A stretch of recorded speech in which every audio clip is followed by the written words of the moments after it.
Hello, good morning guys. Ito, this is now. Ayan, at ngayon ay morning routine natin kung paano yung ginagawa natin after niya as a UTI survivor siya. Yung way natin siya pakainin kung paano. Ayan, papakita natin ngayon. And as a poor parent din dahil yun nga, sa pagkakalam naman lahat ng poor parent na may UTI, mahal yung pagkain ng mga na UTI na alaga natin. Ayan, wait lang. Start ko lang tong gadget natin. Okay, now is, ano na siya? 3 months na siyang mula nung nakalabas sa vet. And then, so far,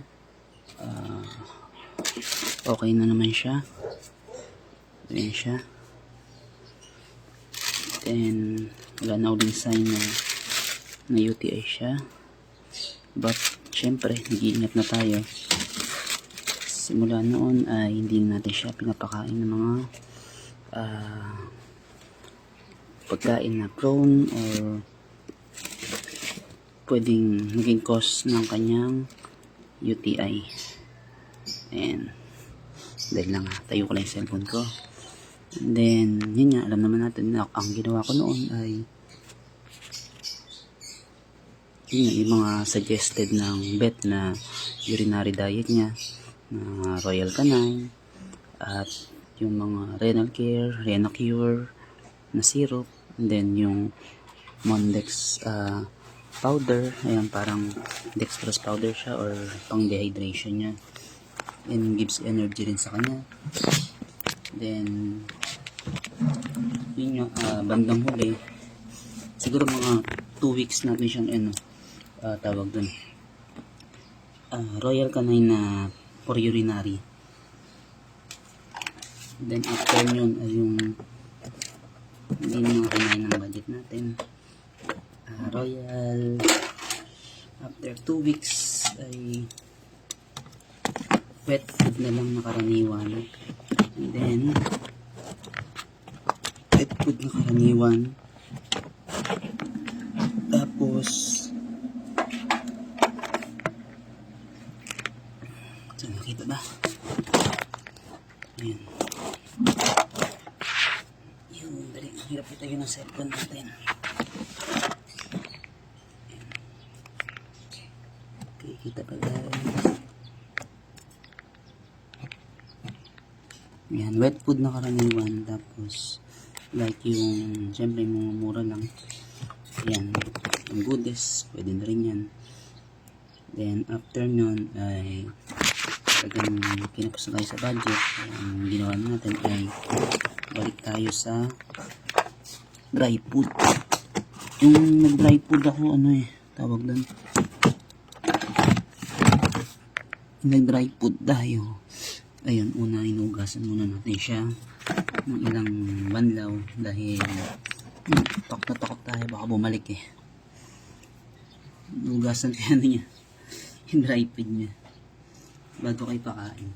Tapos after nyo lalagyan ko rin tubig. Ayan, pagpalagay ng tubig saan nga papakain. Ayan, okay. Tapos yung dry food nyo yung special cut urinary. Ayun, dahil nga yun yung kahit pa paano even dry food siya ay yun, kahit pa paano may support care pa rin para sa kanyang urinary tract. Okay, let's go. Pakainin natin.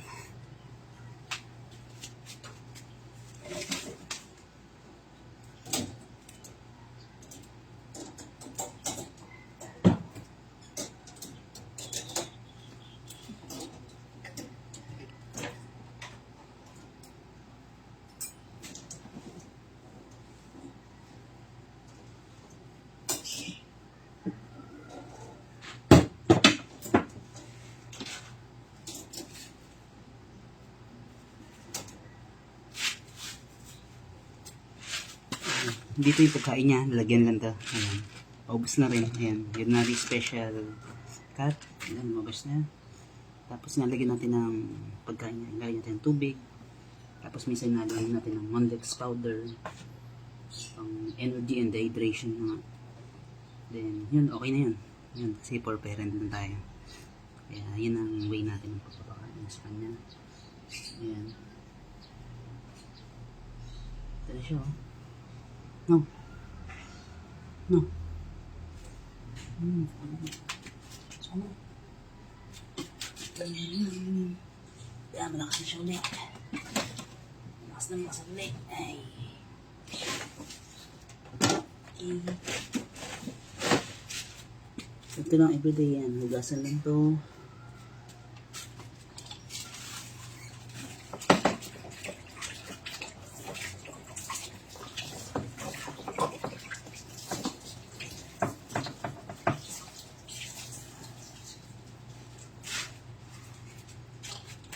Karaniwan ay hugasan lang natin yung binabanlawan lang natin yung lagay niya. Dahil, ayun, ayaw din ng hugas na hugas eh.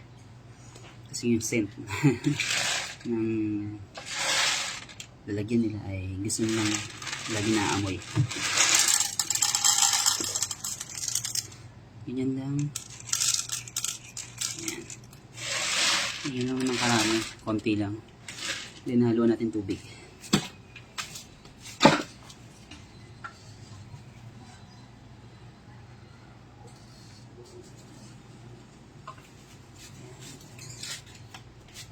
Ayan, saktong dami lang din ng tubig. At dagdag natin konti.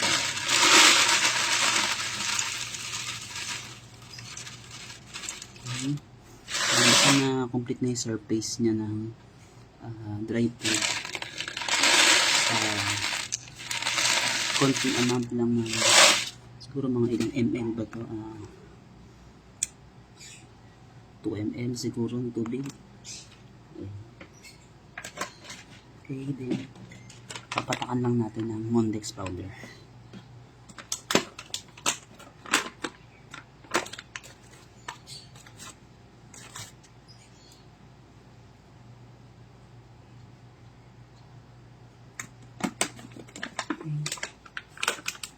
Tapos haluin natin. Okay. Ayan. Haluin lang natin. Ayan. Dry food siya. Special urinary dry food. Then, lagyan ng tubig konti. Tapos, ay yung Mondex powder na. Then, ganyan lang always, yan, everyday ginagawa natin sa pagkain niya dahil yun, for parent lang. Wala tayong pambili lagi ng wet food. Kaya yan, ginagawa na lang natin wet yung dry food niya. Ayun nga, ang mahalaga lagyan ng tubig dahil nga, yan rin yung way niya makainom ng tubig dahil tamad siya uminom ng tubig. Ayan. And let's go. Pakain natin. Ayan, bad trip na siya. Kanina pa siya nakatingin. Okay, bad trip ka na, Snow. Sige na. Kain ka na. Ano, oh. Dun.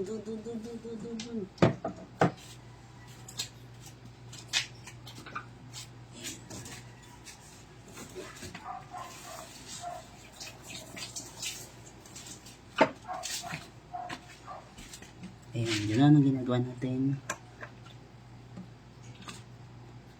Ayan, bilang UTI survivor.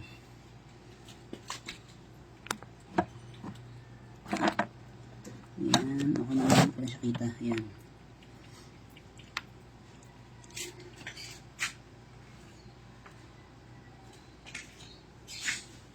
Ayan, yung na-UTI siya maarte siya ngayon. Buti kahit pa paano ay yan, okay na sa kanya yung ganyan. Dry food lang yan. Yan, at maraming tubig ay okay naman sa kanya. Okay, and then yan ang mga routine natin sa UTI survivor nga. Then syempre, as usual, yung everyday na ginagawa natin, paglilinis ng kanyang cat litter box. Ayun, na kasi isa rin daw yung sa pwedeng cause ng UTI niya, lalo na paglalaki kasi dumidikit sa madumi yung ano niya, yung ari niya sa litter sand na madumi, or minsan naman dahil sa madumi yung litter sand niya ay ayaw niyang dun dumumi or umi dahil yun, maarte nga yung mga pusa. Ayan, kaya tinitiis niya. Ayan. Kaya gaya nga ng kagabi, nilagyan natin siya ng bagong liter sand.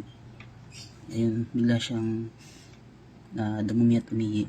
Although meron pa naman tirang konting liter sand. Ayan, dahil nga maarte nga sila, kumbaga tinitiis nila. Kaya minsan yun din yung cause ng UTI. Una nga sa liter sand, yung madumi. Then next, yung pagtitiis nila ng ihi at pagdumi sa kaartehan nila. Ayan, ganun lang yung mga ginagawa natin. Ayan, I hope sana nakatulong sa atin. Ayan, nasa mga poor parent na may pusa. Ayan, lalo na sa mga hindi pa nagkaka-UTI. Ayan, ngayon pa lang ay agapan na natin. Ayan, gawin na natin yung mga konting tips na tinuro natin, care para sa alaga. Although hindi pa na UTI yung alaga natin. Ayan, magawa na natin. Yan yung always hydrated yung mga alaga natin. And then pag-iingat sa mga pagkain. Ayan, mas okay na mga wet food. Tapos more water ang imakain natin. Or pwede rin yung mga raw foods. Basta naka-cook naman siya or boiled lang na walang halong spices. Mas okay daw yun. And medyo magastos nga lang din. Pero pwede naman maging way natin ay ikuha natin ng konting portion lang sa mga ulam na iluluto natin. Ayan, basta no spices na halo. And then boiled lang siya. Pwede rin yan, yung mga raw food na yan, ayos din yan. Like yung atay, fish, meat, chicken, yan. Tapos kung mga lutong pagkain naman, ulam natin, or bili tayo ng luto lang, yan, even chicken, adobo, chicken, yan, pwede naman yan. Pero yun, ang need natin ay hugasan muna yung mga yan para matanggal yung mga halong ingredients or spices para safe yung alaga natin. Yan ang mga tips ng mga katulad natin mga poor parent lang. Ayan, mga low budget na poor parent. Ayan, sana nakatulong sa inyo. Ayan, I hope na sa mga survivor din, lalo na syempre mas prone uli tayo sa UTI yung alaga natin. Although nakaligtas na yung alaga natin, prone pa rin na magbalik yung kanyang UTI. Kaya lalong mas maingat tayo. At sa mga maswerte pa na hindi pa nagkakaroon ng UTI, yun nga, mas ingatan din natin para hindi na tayo mabot na may UTI pa sila, mabet pa sila, mas magastos.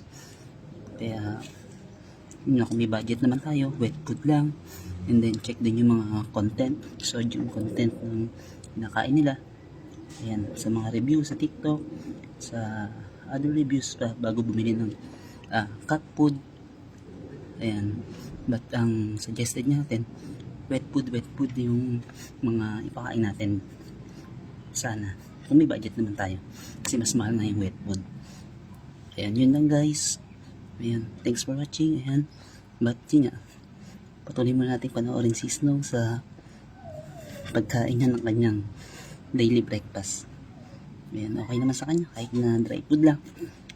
Ayan, tipid-tipid muna. Ayan. At tayo ay habang kumakain siya, maglilinis muna tayo ng litter box niya. Ayan.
Okay, ito lang nakuha natin.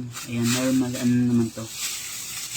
Isang wiwi at isang poops ang ginawa niya kagabi. Ayan, isang buong magdamag. Ayan, normal naman yan. Isang magdamag na gano'n yung mailabas niya. Ayan. Dahil konti lang naman din pinapakainat sa kanya, kaya normal lang na ganito yung mailabas niya. Ayan. Ayan ang basic or minimum na dumi at wiwi ng pusa. Ayan, sa isang buong magdamag. Okay. Ayan, good shit. Okay, tapon lang natin ba.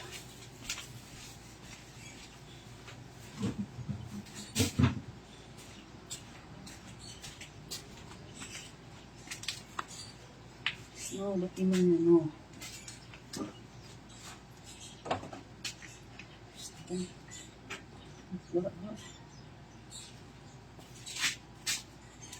Kita ba siya?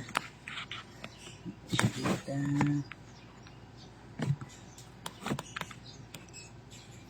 No.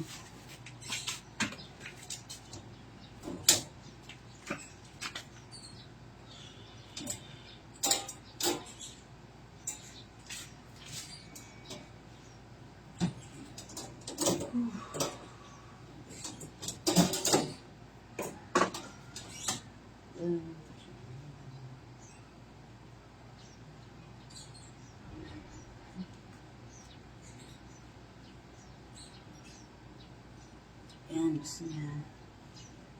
After kumain, solve na siya. Ayan.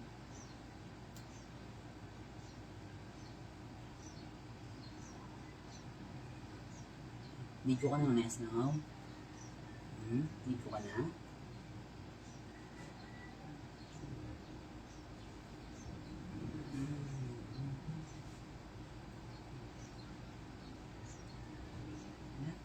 Ayan na.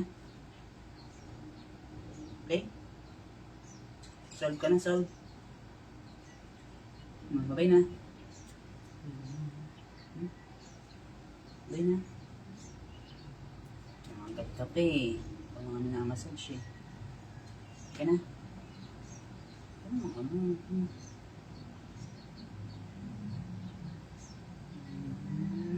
Pagigil ka?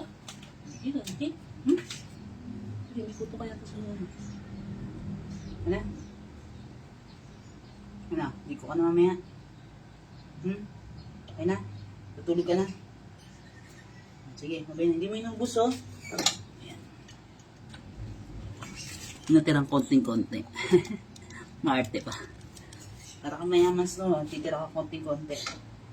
Busin mo to. Busin mo to. Kamate. Kakain nila ng lagayan, eh. Busin mo yan, tira-tira kape, kaya mo na maubusin eh. Oo, busin mo na. Ano? Busin mo rin pala eh, arte kape.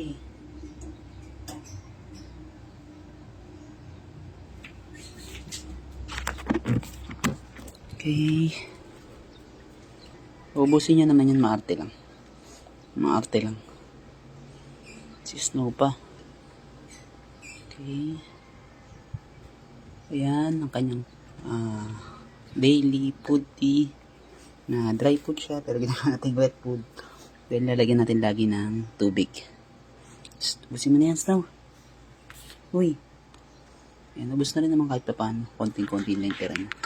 Kaya bababa na siya, siguro ay magbibiwi na siya or dudumi. Kaya lang natin ulit dito, baka malaglag pa. Ayan. Tama, hinahin niya pa rin naman. Nakulo ko lang din eh. Tira-tira pa kunwari eh. Okay, yun lang guys. Thanks for watching. I hope na may makuha kayo sa mga tinuro ko or kinuwento natin based on our experience as a poor parent na nagdaan sa UTI case ng ating alaga. No. Snow.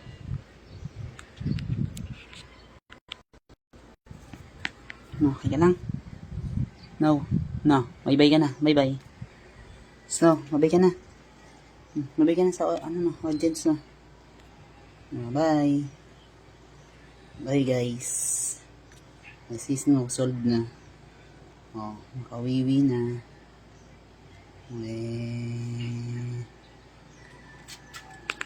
No. Huy. Huy, huy. Okay ka na ba? Hmm?